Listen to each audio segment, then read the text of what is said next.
Rodez-Le Havre, opposition entre deux formations qui ont le même nombre de 4 points et donc le même bilan d'une victoire, un nul et une défaite. Depuis le début de la saison, le RAF s'est bien relevé de son revers inaugural 4-0 à Caen en s'imposant ensuite contre Pau et en arrachant le nul in extremis à Dijon.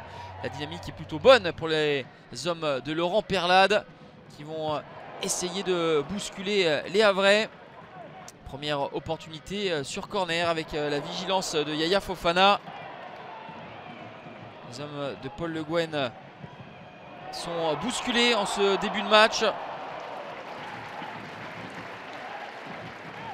On essayait de guetter la réaction des Havrais après leur première défaite du week-end dernier subie à domicile face au Paris FC.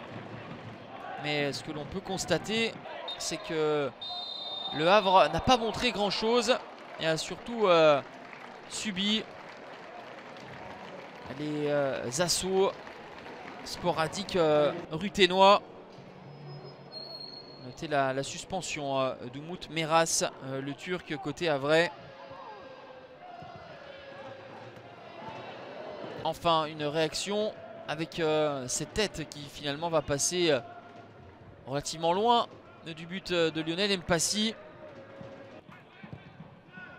Le Havre solide qui a seulement encaissé 2 buts depuis le début de la saison, et ces 2 buts c'était lors du dernier match.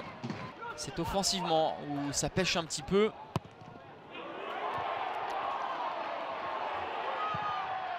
Rodez pousse dans cette deuxième période avec une frappe lointaine de Bradley d'Angers, l'ancien joueur de Chambly qui s'essaye au loin et met à contribution le jeune gardien Yaya Fofana, toujours titulaire en l'absence de Mathieu Gorgelin.